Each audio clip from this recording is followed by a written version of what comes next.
Nigeria is really proud to be associated with this initiative, and we would really like to see how the evolution of this model climate change law proceeds and how it's going to strengthen climate change regulations in Africa, noting that we are facing a lot of challenges in the climate change front.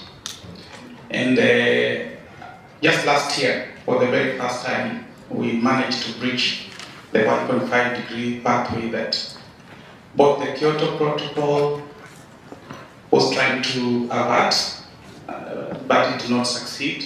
And the Paris Agreement is now trying to avert that through the nationally determined contributions.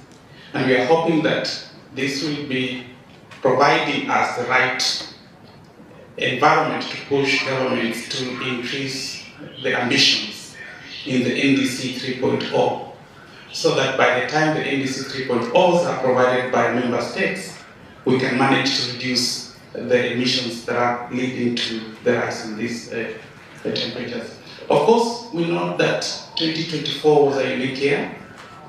It was an El Nino year, and we are hoping that the data that came out of 2024 was an anomaly.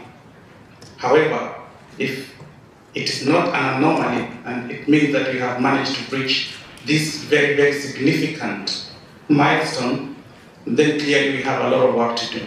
And all of us in this room have a lot of work to do to evolve a very, very powerful model piece of regulation that can help our countries effectively capture the emerging challenges that we need to be able to capture.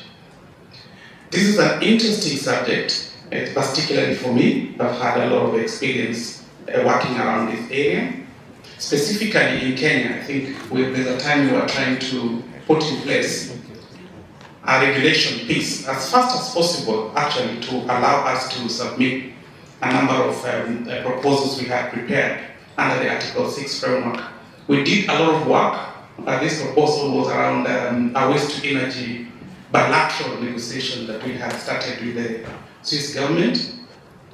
Ghana went ahead and actually signed it. Ghana was one of the first countries to actually and roll out this Article 6 bilateral cooperation agreement, and currently they are doing some of the implementation of the project. However, the government of Kenya was clear that we first need to have the regulations, and the regulations governing how we'll be able to engage in the carbon markets before we can be able to start having these conversations. But of course, last year was also a remarkable year. COP29 finally did agree to the Article 6 engagement framework. But that is 4 years later, after many countries could not be able to effectively trade in the carbon markets area. So